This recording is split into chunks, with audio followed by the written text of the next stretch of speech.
CMDB is your configuration management database. It houses something called configuration items, which is essentially the metadata about items that you care to manage or configure.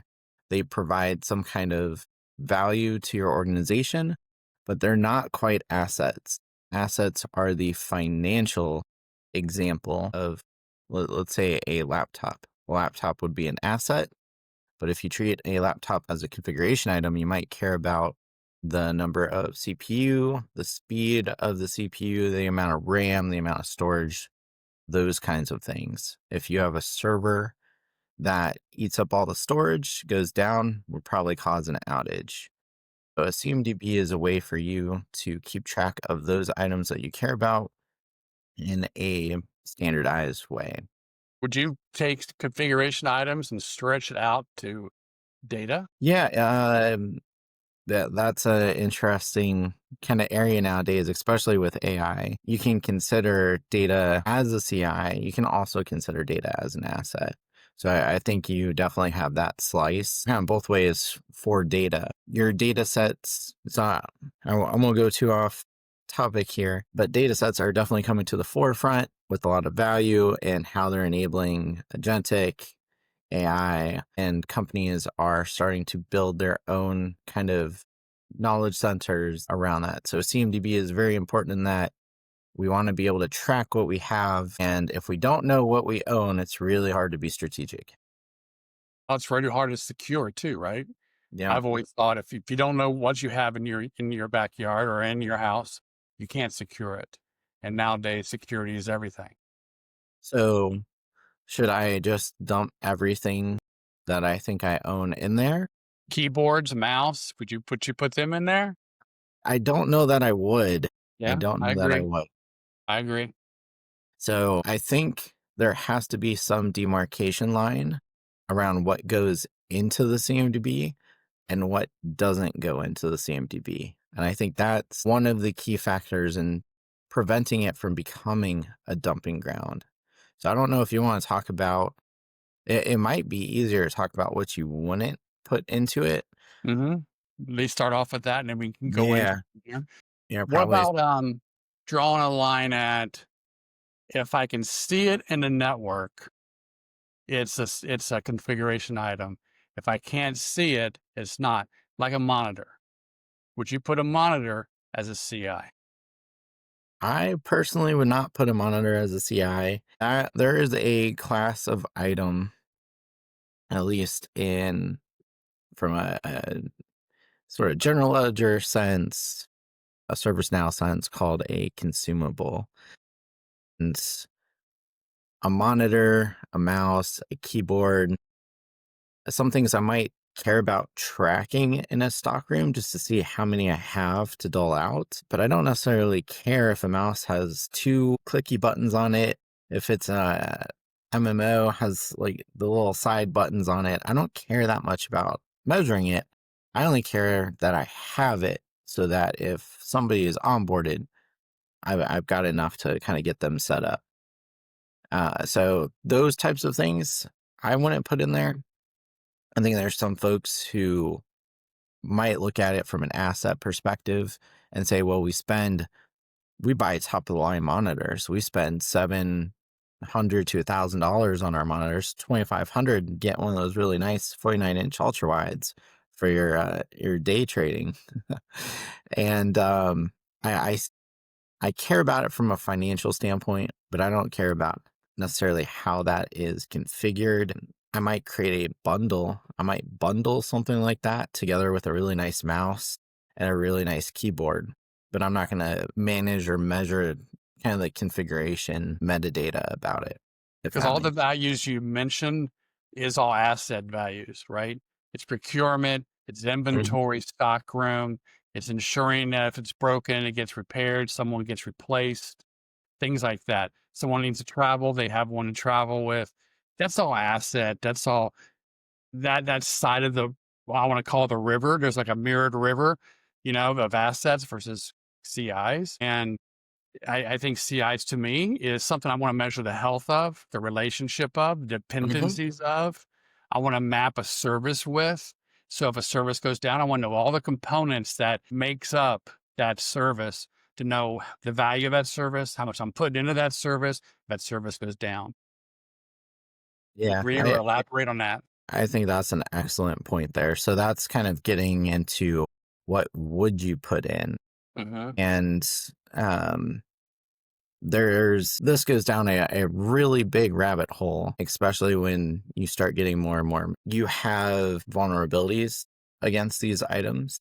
So if you are bringing in software and you're managing software in your CMDB, you could have vulnerabilities against those. So it's Hmm. important to understand what you own, what you have installed on your devices, because you could have vulnerabilities. You could be out of compliance with licensing. That's another thing that could help you with license reclamation. From a compliance perspective, you may have something installed that you shouldn't have installed in your environment. And then you get into something called configuration compliance. So, to the point that you know how some devices should be configured or if they're misconfigured. That's knowing what you own and trying to leave out the noise. If you're not going to do anything with the data that you're bringing in, why bring it in? And so I think that's kind of the best way to start drawing that line. If you look at the different processes in your business and whatever data you're bringing in isn't going to be used for any of those reasons, no audit reasons, it's not providing any business value, leave it out. Hmm. Is there anything that you've kind of come across where you felt it was either super valuable or super not valuable in terms of bringing it in? Or anything that was, yeah, I guess I would start there. What are some things that you would like, that you like having in the CMDB? Maybe that would be better to start with. Well, when I stretch it out a little bit on the farther side, I always get into data.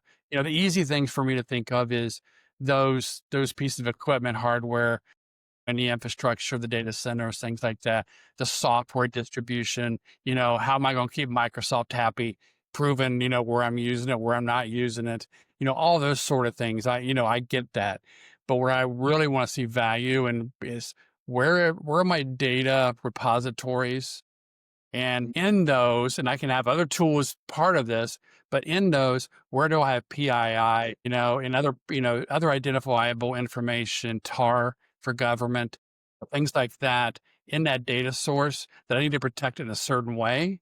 And I want to make sure I have the right hardware and software and rules and things around it.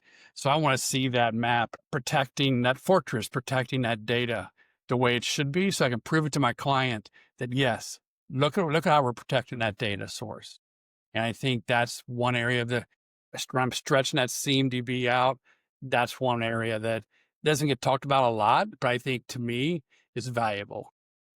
Yeah. So the information piece, the classification of data like PII, for example, there's a place where that lives called information objects, at least to use the ServiceNow term of it. And it is so powerful to um, be able to point to anywhere in your environment and say, this is where we're using email. This is where we're using first name. This is where we have social security number, and be able to see all those points in your environment. And it's incredibly difficult to get there without good process. And I feel it really takes a village to make Oh, a good CMDB. yeah. It's not just a technology problem, but it is people process as well. I Yeah. feel the technology has matured so much that now people in process are trying to catch up.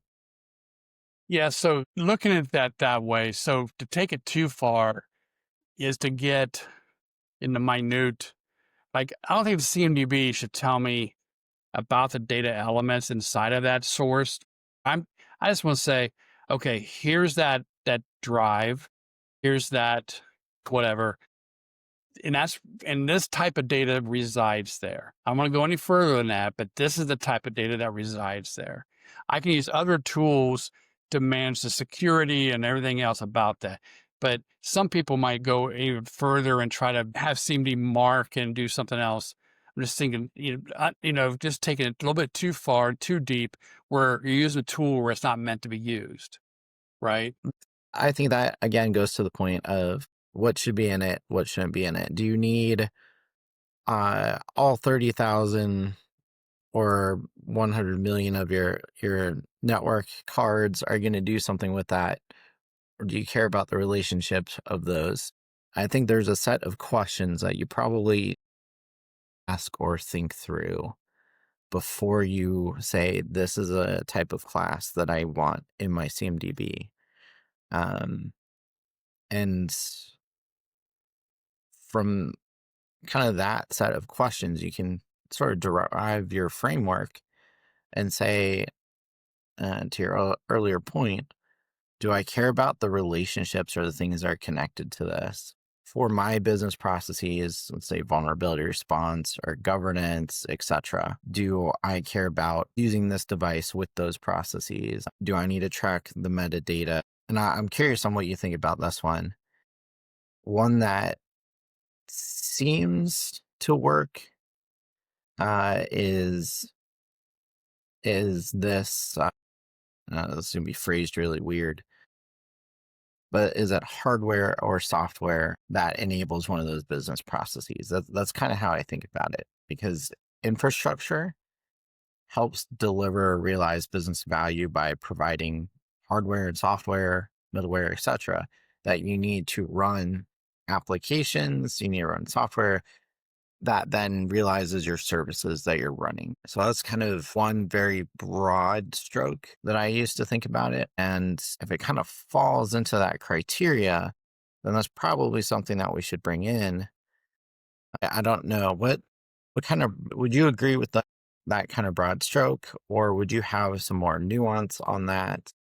Yeah, I think you're right on it. I agree. So if we kind of circle back or take this back to the dumping ground piece, Hmm. what are some symptoms that you would see if you had a dumping ground? Basically, if my CMDB is a dumping ground, how would I know? Well, one, you're probably not using it for the, I mean, you probably just have a bunch of data out there and you collected it, but you've done nothing with it. If you're doing nothing with that data, to me, that's a dumping ground, period. I could buy, a bunch of great craftsman tools and bring it into my garage. But if I don't use them and open up all the packages, it's just a dumping ground of stock. What I mean? So I think one, you got to use it. You got to take advantage of it. Like one areas we're taking advantage of it now too is like help desk. When help desk categorizes and prepares like to escalate from what we call an interaction to an incident, who's going to be that group that actually supports that class or that configuration or that configuration item? Right. So actually, we know where that ticket should go. So we have that ownership, that support group ownership of the CMDB class and or the location of some of that equipment, whether it be a laptop in California or New York or Miami, those sort of things. So I think we're taking advantage of it there. You take advantage of it on dependencies. So I know when I'm taking this down, when I go through change control, I know what else is affected by this. I Hmm. think there's a lot of things you can use for it for a business case just to make sure I'm protecting myself. Just as an inventory, who's using the software? Just because I put Visio on everybody's machine, is everybody using it? You Nope. know, things like that. And that's an expensive piece of software from Yeah. Microsoft, right? So things like that. I mean, just how do you manage those items in a way that what you gathered makes sense? I also don't discover a lot. I try not to use discovery a lot. I use things like SECM, Logic Monitor, Intune, things that are already managing devices to a depth of degree of knowledge of that device.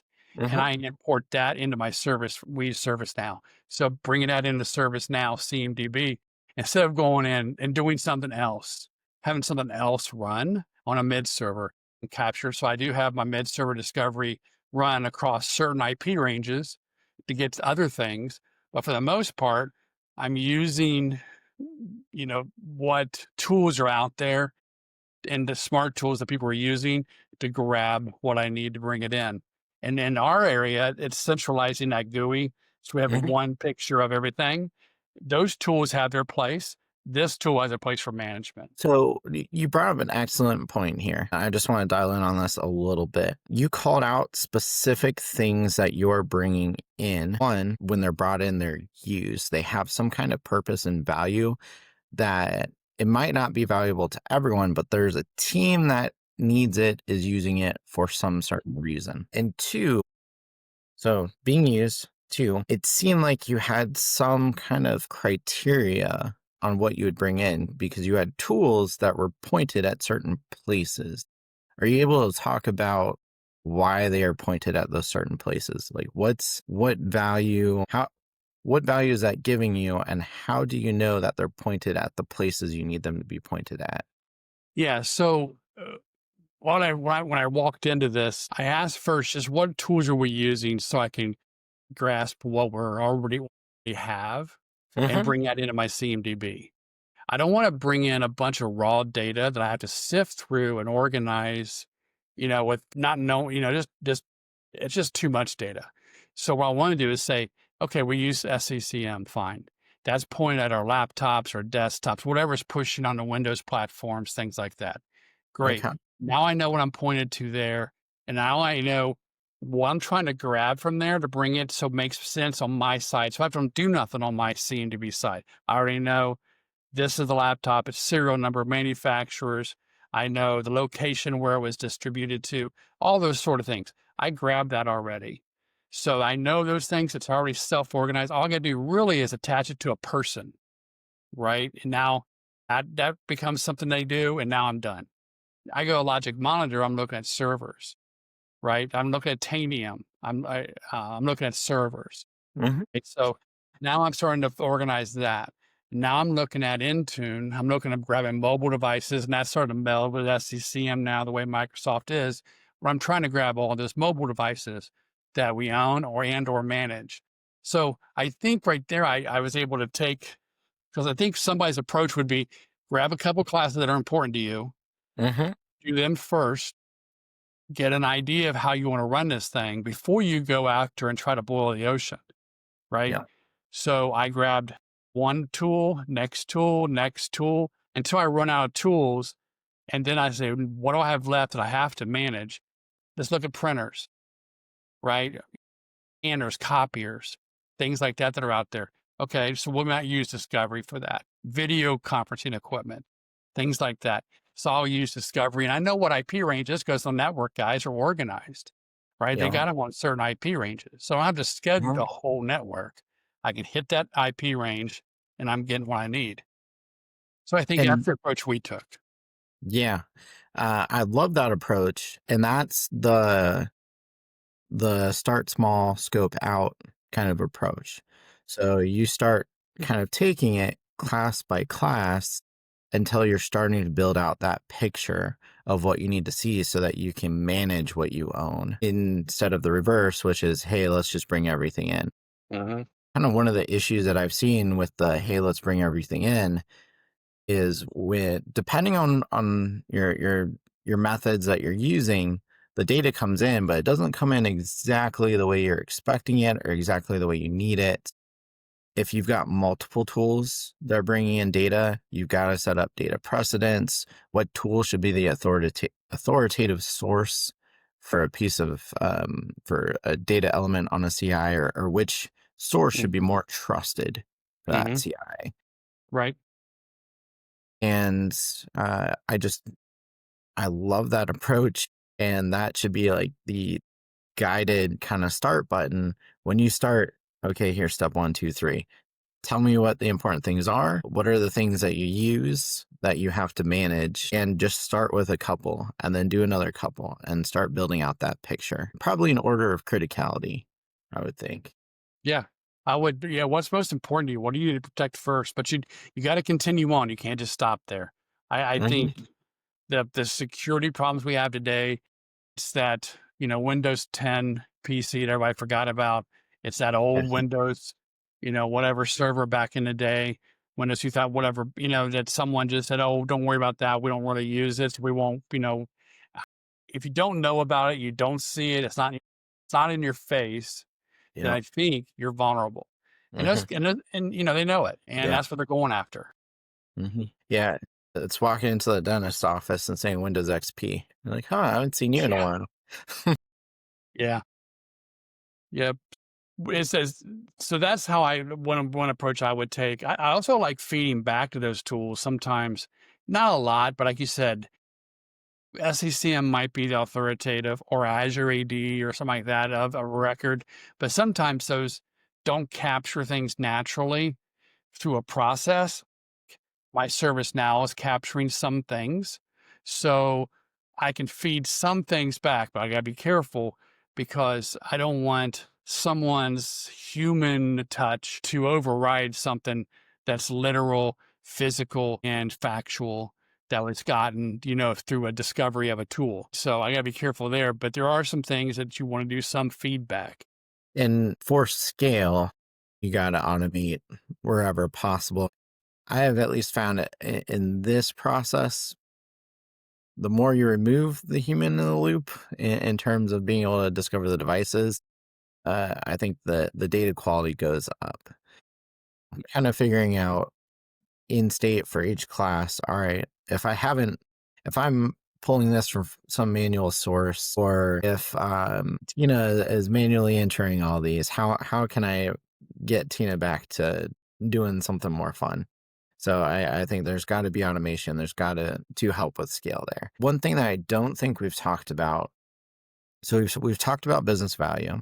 We've talked about using the data, and I think kind of hinted at this, but another part of not using it as a dumping ground is you can use CMDB to help make decisions. If you think about or take a slice or a view of this from an enterprise architecture perspective, you look at the technologies that you own, you look at that library or that suite of, we've got these SaaS platforms, we've got these technologies over here, we want to sunset these, we want to invest in these, we want to grow these, kind of an application portfolio rationalization perspective. It's really hard to find out what the value of those applications and those technologies are that you're getting if you're not measuring them, you're not inventorying them, and you're not managing them.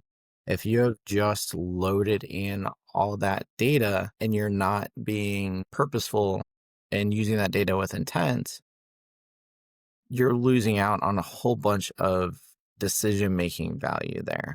It definitely takes some work to get to that level because I feel like that is later in the maturity curve. And there might be some folks who try and start there, but you have to grow Yeah. into it. But I think I don't know if it's necessarily the holy grail anymore because I feel like the bar has been raised, but it's certainly the start. When you can look at your portfolio of applications, your portfolios of different technologies, and manage the life cycle of those such that you know what quarter you're sunsetting what and what your transition plan is, that just makes everybody's life a lot easier. And you're able to make more strategic decisions too. Yeah, I think that's right. I mean, you go especially like when it's easy like laptops. How many of these do you have? Bargain is in bulk, right? So if I've got 1,000 of these models are going to be sunsetted by HP or Lenovo or Dell, in 2026 of the summer, then I Hmm. need a plan for that so I can schedule that. But I need to know where they are. I need to know who Yeah. has them. Some users they have sticky fingers to that laptop. They won't let it go. So it'll take a little bit more coaxing, a little bit more hand holding. So some of them have more of a ramp up period, ramp out period, just to get that laptop switched out. Some offices aren't here in the States, it's offshore. A lot more energies just to be able to pull that off. So I need to know where that is so I can at least lay that project out correctly. Otherwise, you're going to go broke just trying to do it, especially if you're an international company handling a lot of different devices. But yeah, I agree with you. You got to know where it is. I think you got to tackle that first before you get into life cycles, before you get into health, before you really get into dependencies and relationships. You got to know where everything is. And then you start that mapping. And I think you should swallow one before the other. Taking all of it at once, it's brutal. It's brutal. Yeah. Um, Yeah, I because you can go much further than that once you get into portfolios, project management, etc. Because those all kind of play a part in it as well. It's funny how everything is related. Hmm. Well, you look at software asset management. Everybody, says how difficult that is to enforce and implement because it's so deep in some things. And it's easier if you know what titles and type of titles, how much SaaS you have, how much you have installed, locally on your servers versus you might be pushing through Citrix or something else. By knowing those things, you know how to attack SAM. And if you don't know that, then you kind of put a blindfold on yourself and you're just walking through it, just, bumping into things. As you bump into it, okay, now it's adjust again. I just think that's where the pain stories come from. You didn't plan well. I think that that's how I see it. Yeah, so that kind of brings up, and maybe it's similar to that first point there, but if we kind of move along this conversation and think of framework to prevent the dumping ground, it's got to have business value. You've got to use it for some purpose. Somebody has to use it for some purpose. And maybe this other intangible is that it could inform decisions upstream, Hmm. which is uh, a little bit harder to see for folks who may be kind of in the trenches implementing, but that vision should be there of how this data is going to be used at some point in time, and that vision is probably evolving. You're not going to have everything said at once, but that is the intent, is that you understand what you own, you understand how it's related, who it's impacting, what business value it's bringing, and you know how you're using it. Well, I know when you and I worked together a while back, we implemented it for the first time, and it kind of saved us because we had a batch of laptops, and they had bad CPU memory sticks in them, something like that. I forget what it was. It's way too Yeah, bad for me to remember. I'm too old of a man now to remember these things. But I remember that either. batch was bad. And if we didn't have the system that said to correlate that group together when he matched it up with help desk, we would have attacked every laptop singularly, right? Mhm, And this laptop had an issue, let's just swap it out. This laptop had an issue. But when we started saying, wait a minute, where that laptop goes, it has a problem. And guess what? Every other one, and you look at the mirror of the river that came mhm. off that same PO and shipment of that asset Yeah, purchase, and we went and looked at all those different laptops. We were able to go back and get them all replaced, and we got rid of all those issues at once. Instead of having to deal with them, I don't know, with 75, 100 different laptops, 75, 100 different times. yeah. So just by tying CIs to your help desk will give you a lot of value. And you've also, I think that's one, and maybe the last excellent point there. How are you kind of sharing or driving visibility to wins like that? There is, I mean, the amount of time that was saved, the dollars that were saved, being able to take quicker action, those are the types of metrics or KPIs. There should be some metrics, some KPIs that are being informed by your usage and utilization and adoption of the CMDB. There's a workspace, I'm trying to think of the name of it. I think it's the CMDB workspace, which allows folks to kind of go in and manage their own, see what they own, see what they have. But there should be some point where you're looking at utilization, adoption to make sure that the outcomes that you just described are being driven, that those things are happening. But I think there are three or four excellent points kind of brought up on just this episode that speak to what you would want to bring in and why. And the last part of it is being able to show that value and share it, not just the business value and bringing in things that are valuable to the business, but then because you have gone through this painful process, it doesn't have to be super painful, but because you have gone through the painstaking effort of building a CMDB and maintaining it, here we've been able to do X, Y, and Z. Hmm. And I think is It's critically important to keep that kind of top of mind for any CMDB related initiative because it feels like building a hotel sometimes. You're building all the it's none of the sexy stuff. You're building all the process, you're doing all the definitions, you're bringing in building the automation to bringing this information in to store it so that folks will use it. But at the end of the day, you've got to be able to share that message out and that win and that success so that the next time you have to do this, maybe for something AI related, you're able to help share that vision and get that buy in from your stakeholders. Because not all the stakeholders that you have are going to use this data the same, but they should understand how important it is. Yeah, you're right. As long along the way, you've got to grab stakeholders, you got to like flag carriers, you got to grab somebody who's going to grab a megaphone for you and Yeah. just start spreading the word with you that this is valuable.